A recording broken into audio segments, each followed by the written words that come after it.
बंटी कबूतर भुट्टे तोड़ रहा था, तभी वहाँ एक गरीब कौवा आया।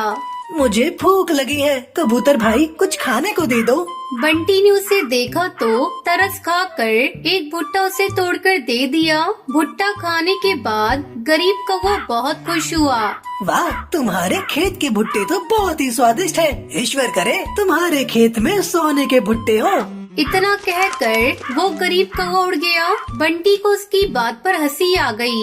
अरे बुद्धू कहीं के, भला सोने के भुट्टे भी किसी के खेत में हो गए हैं आज तक। अरे इसकी जगह पर अच्छी खेती का आशीर्वाद देता तो कुछ बात भी थी। अगले दिन जब बंटी भुट्टे तोड़ने पहुंचा तो खेत में दूर से ही सोने की तरह चमकता एक भुट्टा दिखाई दिया। बंटी ने पास जाकर देखा तो आश्चर्य से उसकी आंखें खुली की खुली रह गईं। उस भुट्टे के सभी दाने सोने की तरह ठोस थे और चमक रहे थे। बंटी वो भुट्टा लेकर जौहरी तोताराम के पास गया। जौहरी तोताराम जी, आपको तो सोने की बहुत पहचान है। और नहीं तो क्या, मैं खालिस सोने को सूंघ कर पहचान सकता हूँ। बंटी ने उसे अपना भुट्टा दिखाया। अच्छा, जरा चेक करके बताइएगा कि क्या ये शुद्ध सोने का है या नहीं। तोताराम ने भली प्रकार उस भुट्टे का परीक्षण किया। अरे बंटी, ये तो खरे सोने के दानों से बना भुट्टा है। तुम्हें ये कहाँ से मिला? तुम्हें इससे क्या, तुम ये बताओ कि इस भुट्टे की क्या कीमत दोगे। मैं तुम्हें इसके 50,000 रुपए दे सकता हूँ। ये सुनकर उसकी आंखों में चमक आ गई। उसने वो भुट्टा तोताराम को बेच दिया। इसके बाद प्रतिदिन बंटी के एक सोने का भुट्टा मिलने लगा। बंटी बहुत ही अमीर हो गया। बंटी के पास जितना ही ज्यादा पैसा बढ़ता गया, उतना ही वो कंजूस और लालची होता गया। उसने भुट्टे का एक और बड़ा खेत खरीद लिया और कुछ मजदूर भी रख लिए। वो मजदूरों को खेत में देर से बुलाता था और मजदूरों से पहले ही खेत में पहुंचकर वो सोने का भुट्टा तोड़ लेता था। एक दिन वो तोताराम के पास भुट्टा बेचने गया तो तोताराम से रहा नहीं गया और उसने पूछ ही लिया। अरे बंटी, ये तो बताओ कि रोज रोज तुम इतने शुद्ध सोने के दानों से भरा भुट्टा लाते कहाँ से हो? मेरे खेत में सोने के भुट्टे उगते हैं, वहीं से लाता हूँ। अरे भला ऐसा भी होता है कभी कि खेतों में सोने के भुट्टे? झूठ मत बोलो, सच सच बताओ। तुम बहुत सवाल जवाब करते हो। आगे से मैं अपने सोने के भुट्टे शहर में बेचूंगा। ये कहकर बंटी कबूतर अपना भुट्टा लेकर चला गया। बंटी कबूतर दिन पर दिन चिड़चिड़ा और गुस्सैल होता जा रहा था। वो अब किसी से भी सीधे मुंह बात नहीं करता था, पर तोताराम भी कम नहीं था। एक दिन उसने उसका पीछा किया और उसे सुनहरा भुट्टा तोड़ते हुए देख लिया। अगले दिन होने से पहले ही वो बंटी के खेत में पहुंचकर सुनहरा भुट्टा तोड़ लाया। जब बंटी को पता चला कि उसका सुनहरा भुट्टा चोरी हो गया है तो उसे लगा कि ये उसके खेत में काम करने वाले मजदूरों का ही किया धरा है। मेरा सुनहरा भुट्टा किसने चुराया है? मालिक, कौन सा सुनहरा भुट्टा? हम इस बारे में कुछ भी नहीं जानते। सुबह का पहला भुट्टा तो हमेशा आप ही तोड़ते हैं। हम सब तो देर से काम पर आते हैं। अरे झूठ मत बोल, जरूर तुम लोगों को मेरे सुनहरे भुट्टे का भेद पता चल गया है और तुम लोगों ने ही मेरा भुट्टा चुराया है। आज के बाद तुम लोगों को काम पर आने की कोई जरूरत नहीं है। ऐसा मत करिए मालिक, हमने आपके भुट्टे नहीं चुराए। हम तो ईमानदारी की कमाई खाने वाले सीधे साधे पक्षी हैं। अगर आपने हमें नौकरी से निकाल दिया तो हमारे बच्चे भूखे मर जाएंगे। अरे तो मैं क्या करूं? मैंने क्या तुम्हारे बच्चे पालने का ठेका लिया है? आज के बाद तुम सब मुझे अपनी शक्ल भी मत दिखाना। बंटी कबूतर के खेत में काम करने वाले सभी मजदूर पक्षी और चिड़िया रोते रोते चले गए। बंटी अब अपने खेत का काम स्वयं देखने लगा। वो सुबह से लेकर शाम तक अपने खेतों की निगरानी ही किया करता था। न दिन में चैन से रह पाता था, न रात में चैन से सो पाता। सोने के भुट्टों के लालच ने उसे अंधा कर दिया था। वो पागलों की तरह दिन रात अपने खेत में ही चक्कर लगाया करता था। एक दिन वो खेत में काम कर रहा था, तभी एक अजनबी चिड़िया वहाँ आई। भैया, मुझे बहुत भूख लगी है, कुछ खाने को दे दो, भगवान तुम्हारा भला करेगा। चल भाग यहाँ से, मेरे पास खाने को कुछ भी नहीं है, मुझे परेशान मत कर। कैसी बात करते हो? इतना बड़ा भुट्टे का खेत है, इसमें से भुट्टा ही तोड़ कर दे दो। एक भुट्टे से तुम्हारा क्या नुकसान हो जाएगा? अरे क्यों दे दूं? ये भुट्टे मैं बाजार में बेचूंगा तो मुझे पैसे मिलेंगे। मैं तुम्हें क्यों मुफ्त में अपने भुट्टे दे दूं? मैं तो तुम्हें अपने खेत की मिट्टी भी न खाने दूं। चल भाग यहाँ से। जिस प्रकार तुम मुझे अपने खेत की मिट्टी तक नहीं देना चाहते, भगवान करे खेत मिट्टी ही उगले। इतना कहकर वो अजनबी चिड़िया वहाँ से उड़ गई। बेवकूफ कहीं की, भला खेत भी मिट्टी उगलता है क्या? बंटी ये भूल गया कि खेत तो सोने के भुट्टे भी नहीं देते, पर पिछली बार एक अजनबी के आशीर्वाद से उसके खेत ने सोने के भुट्टे दिए थे। अगली सुबह जब बंटी अपने खेत में पहुंचा तो उसका पूरा खेत खाली पड़ा था। उसके खेत के सारे भुट्टे गायब हो गए थे। बंटी के आश्चर्य का ठिकाना ना रहा। अचानक उसका भरा खेत खाली कैसे हो गया? वहाँ किसी प्रकार के पेड़ या पौधों का नामो निशान नहीं था, मानो कभी कुछ बोया ही नहीं गया हो।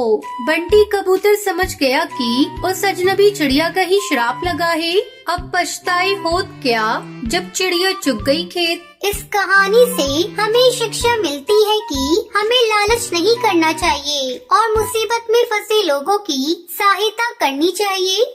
सुंदरवन जंगल में टुनटुनी चिड़िया अपने बच्चों के साथ रहती थी। एक दिन उसके मायके से उसकी माँ का कॉल आता है। टुनटुनी बेटा, तुम्हारे भाई चिंकू की शादी तय हो गई है और शादी अगले महीने है। ठीक है माँ, मैं आ जाऊंगी। शादी की बात सुनकर टुनटुनी की बेटी पीहू बोलती है, माँ, मामा की शादी है और हमारे पास तो कपड़े ही नहीं हैं। तू चिंता क्यों करती है बेटी, मैं शादी के लिए अच्छे अच्छे कपड़े खरीद दूंगी।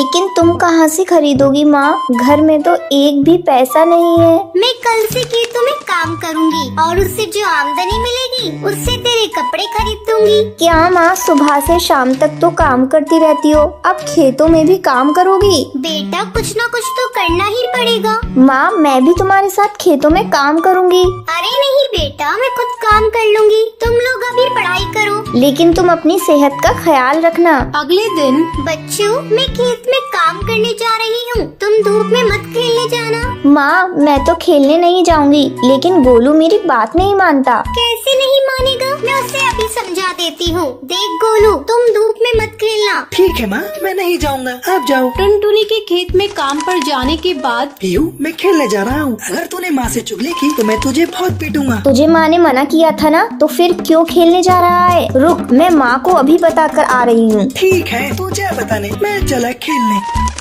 पीहू बार बार माँ को कॉल करती है, लेकिन उसका कॉल नहीं लगता है। गोलू चिड़ा खेलते खेलते अचानक बेहोश हो जाता है।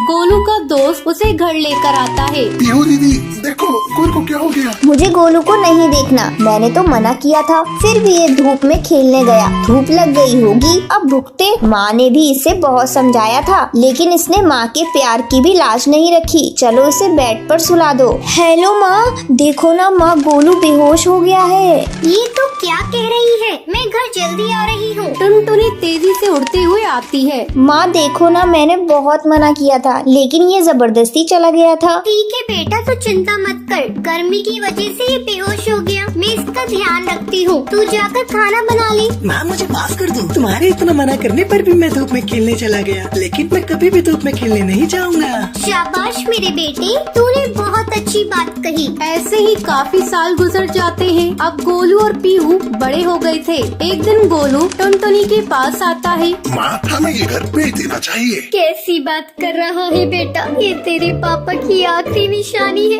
मैं मरते मर जाऊंगी, पर ये घर कभी नहीं बेचूंगी, कभी नहीं बेचूंगी। ठीक है माँ, मैं देखता हूँ तुम ये घर कैसे नहीं बेचती हो। गोलू, तू मेरे प्यार का नाजायज फायदा उठा रहा है। तुझे जो करना है कर ले, पर मैं ये घर किसी भी कीमत पर नहीं बेचूंगी। ठीक है माँ, तुम इस हौसले में रहो, मैं जा रहा हूँ।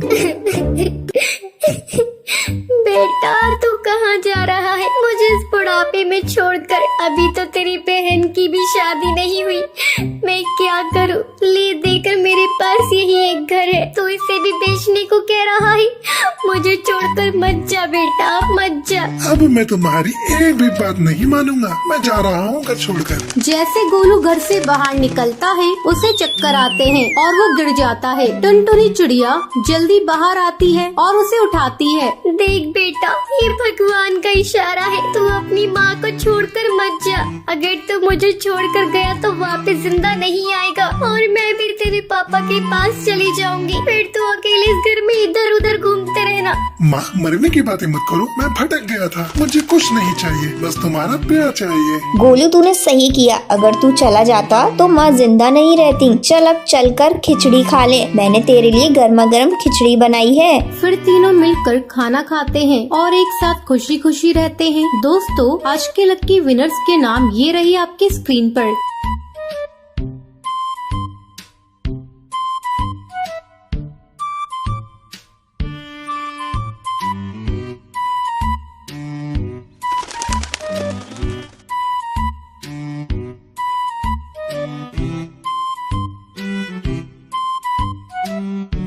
आज का सवाल ये है, टुनटुनी के मायके में किसकी शादी थी? अगर आपको पता है तो आप हमें कमेंट करके जरूर बताएं। अगर आपको ये वीडियो पसंद आई हो तो इसे लाइक और ऐसी कहानियाँ देखने के लिए मेरे चैनल को सब्सक्राइब करना ना भूलें।